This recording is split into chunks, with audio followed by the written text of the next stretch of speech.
You know, when you buy a new piece of technology, there is this fundamental expectation of logic. Right, like it comes with a manual. Exactly. You hit the power button, the screen goes dark, and the device goes to sleep. It's just, entirely binary, Mhm. on or off. But then you bring a new baby home, and you quickly realize that simple power button just doesn't exist. It really doesn't. Yeah. I mean, if you were staring at a wide-awake infant at 2 in the morning, trying to press all those imaginary buttons to initiate a sleep mode, you already know this.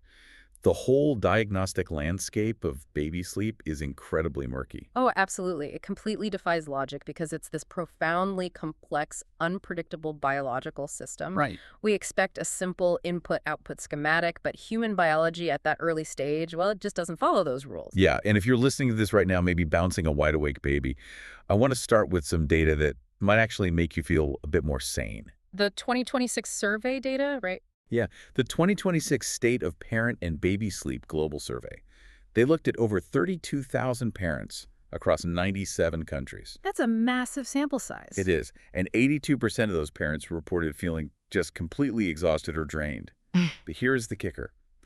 Fewer than 1 in 10 babies actually fall asleep on their own. Wow. Yeah, we are talking about just over 9%. Which, completely shatters that curated illusion we constantly see on social media. Oh, the perfectly restful aesthetic nursery. Exactly. The reality is, if a child is struggling to sleep, the parents are objectively and statistically in the vast majority. The struggle is the norm. It's not the exception. And that is exactly our mission for this deep dive. Yeah. We're looking past the common folklore, the old wives' tales, and all that well-meaning but contradictory advice you get from relatives. Right. We want to look at the actual evidence. Exactly. We're unpacking the actual clinical science of baby sleep. Okay, let's unpack this. I was looking at some recent clinical insights out of Indonesia. Oh, Professor Dr. Rini Sikartini's work. Yes, specifically her fascinating work on pediatric development. And it frames sleep not just as like a rest period, but as something biologically equivalent to nutrition. And that is a crucial paradigm shift. I mean, we obsess over caloric intake, right? Yeah, how many ounces a baby drinks, the exact macronutrients in their puree. Right. But sleep is the precise mechanism where the physical, psychological, and emotional construction of a human being actually occurs. It's building them. Exactly. It's an active metabolic phase, not just downtime. Right, and the literature points to a very specific biological timeline for this. There's this concept of the 11 p.m. rule. Yes, this is fascinating. So the secretion of growth hormone, the literal endocrine chemical responsible for a child's height and physical development, it reaches its absolute maximum peak during deep sleep, right around 11:00 p.m. So it's heavily time dependent. Right. So if a baby isn't down by 8:00 p.m., they haven't cycled deeply enough into their sleep architecture by 11:00 p.m. to actually catch that hormonal release.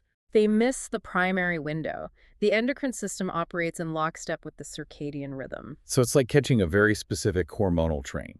If the baby doesn't go down until 10 or 11 p.m., they have missed the express train entirely. That's a perfect way to put it. If a child is awake, or even just in a light stage of non-REM sleep at 11 p.m., the body simply does not release the same volume of growth hormone. That's wild. It directly impacts their physical growth trajectory. It really does. But wait, what if a baby takes a massive late afternoon nap?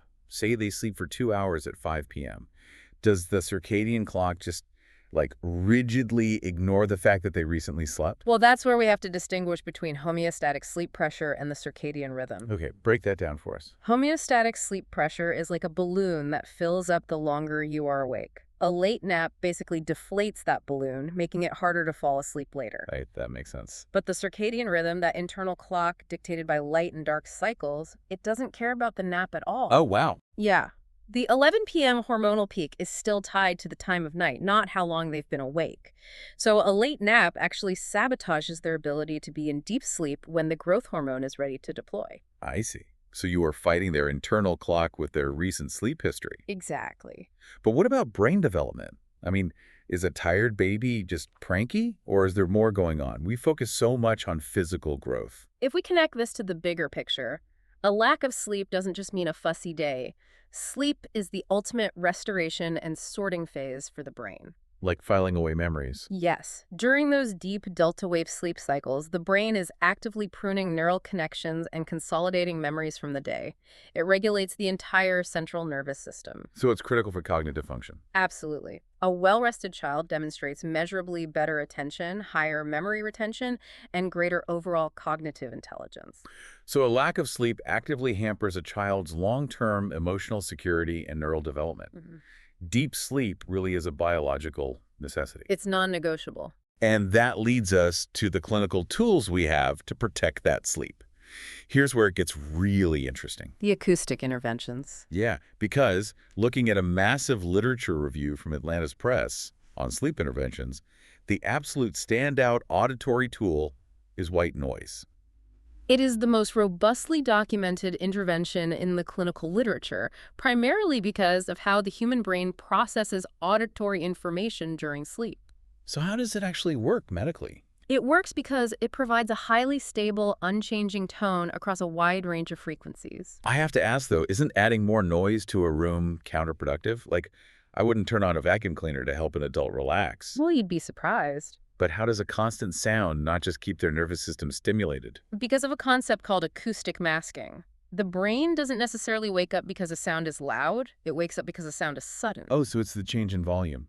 Exactly. It's the rapid change in the acoustic environment that triggers an arousal response. Right. When you introduce a constant, uniform sound, an auditory blanket, essentially, it raises the baseline noise floor of the room. Ah, so it obscures the sudden dog bark or a door closing or a siren outside, because the jump in decibels isn't as severe. Precisely. It prevents any sudden shift in attention for the listener's brain, and, it mimics the constant rush of blood and fluid they heard in the womb. That makes total sense. And the clinical evidence on this is undeniable, right? Oh, absolutely. When you look at the EEG data, which measures the electrical activity of the brain white noise, actively reduces sleep onset latency by a third or more. Sleep onset latency, meaning the time it takes to transition from wakefulness to actual clinical sleep. Yes, and it doesn't just put them to sleep faster. What else does it do? The data shows it actively increases the time spent in the delta wave phase, which, Yeah. as we discussed, is that critical deep sleep required for growth hormone release. Let's talk about the volume, though, because the sources mention optimal decibel levels.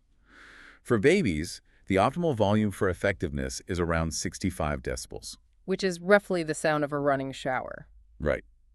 But medically, the review states it should not exceed 60 decibels if it's going to be on for long periods, to protect their developing hearing. That's a vital safety threshold. But if 60 decibels is the limit, how are parents supposed to measure that? Are we just guessing with a volume knob? Unfortunately, most parents do guess, which is a significant issue. Relying on the volume knob is dangerous because the acoustic dynamics of every nursery are different. Like hardwood floors versus carpet. Exactly. The sound pressure level changes based on the size of the room, the flooring, and how close the machine is to the crib. So what's the medical recommendation? The clinical recommendation is to use a decibel meter. Even a calibrated smartphone app works, and place it inside the crib, right where the baby's head will be. To measure what the ear is actually receiving. Right, to ensure the sound reaching the ear doesn't exceed that 60 decibel threshold. And, you can either play it continuously or turn it off once deep sleep is achieved. That is a critical distinction. Measure from the ear, not Yeah. the machine. Exactly. But obviously, auditory stimulation is just one sense. White noise is a highly effective tool. But when we look at the broader literature, it relies purely on auditory stimulation. Right, auditory methods alone can't regulate a fully dysregulated nervous system. So to build a robust sleep strategy, we must compare and combine it with tactile and behavioral relaxation techniques. We have to incorporate physical and behavioral interventions to lower the heart rate and reduce cortisol levels. Let's look at the toolkit. The sources list infant massage, swaddling, lullabies, and pacifiers. Let's start with infant massage. It's highly effective for tactile relaxation. It stimulates the vagus nerve, which directly lowers circulating cortisol and increases serotonin. Effectively calming the central nervous system. Yes, but the timing is crucial. Right, because the timing seems completely inverted compared to white noise. You don't do it as they are falling asleep, do you? No, you don't. Physical touch is still a stimulant. If you attempt a massage right as the baby is supposed to be sleeping, you risk overstimulating them. So when should parents do it? The clinical guidance is to utilize massage at least an hour prior to the actual sleep routine. It sets the biochemical stage for sleep rather than acting as the immediate trigger. So massage is the pregame. What about lullabies? Singing to a baby is practically instinctual. It is, and they are excellent behavioral cues that sleep is approaching. But the literature suggests lullabies have a built-in flaw if used incorrectly. The sleep crutch. Exactly. The problem arises when the sound of a parent's voice is the only condition under which the child can transition into sleep. Because unlike a continuous white noise machine, a lullaby eventually ends. And when it ends, the environment changes. Babies, like adults, briefly awaken between sleep cycles. Right, we all do that. Yeah, but if they fell asleep to a lullaby and they wake up at 2 a.m. to complete silence, the environment doesn't match the condition they require to sleep. Which triggers panic. Full wakefulness and usually crying, because they cannot independently recreate the singing to get back to sleep. Which naturally leads us to the behavioral methods. Yeah.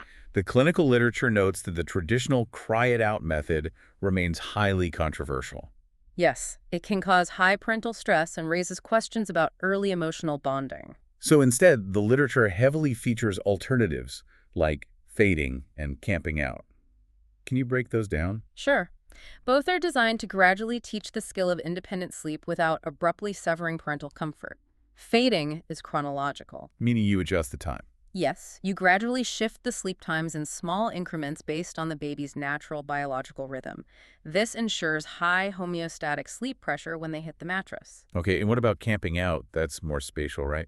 Exactly. You sit near the crib, offering gentle, intermittent physical reassurance like patting the mattress or the baby, but critically, you do not pick the child up. So you provide presence and safety without doing the physiological work of putting them to sleep. Right. You are acting as a tether while they practice navigating the transition from wakefulness to sleep on their own. Sounds like parents really need a diverse sleep portfolio.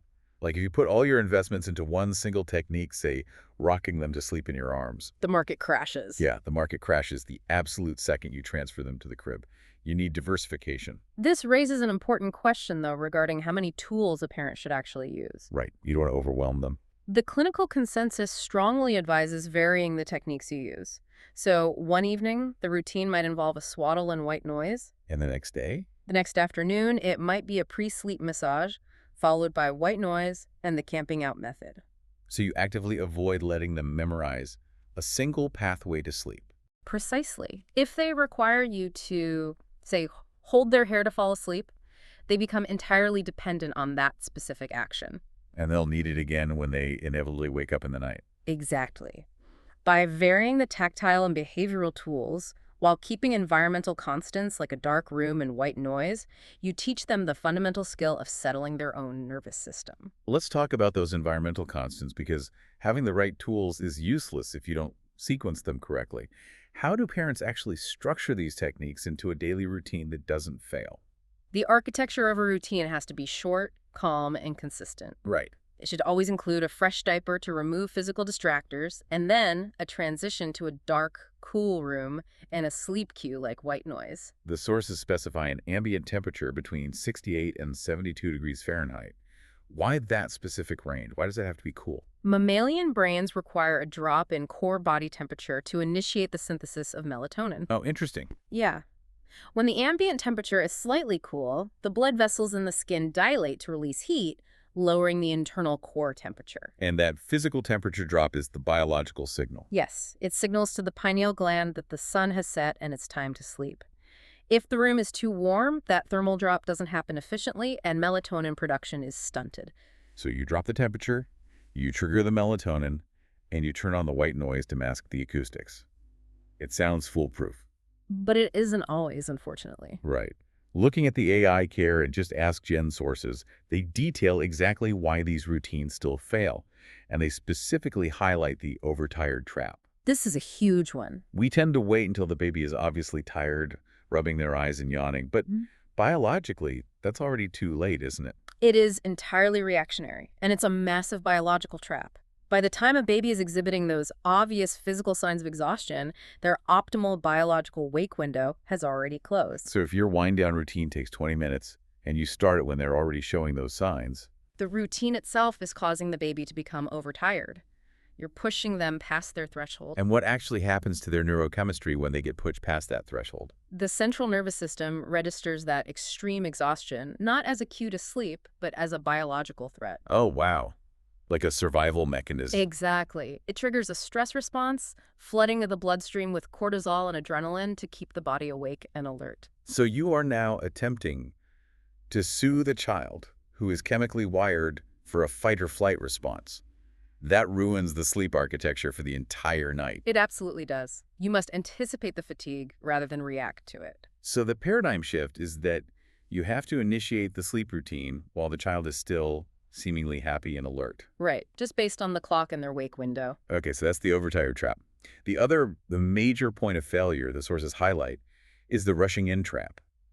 Parents hear a single squeak on the baby monitor and they sprint into the room. Which is a very natural instinct. Of course.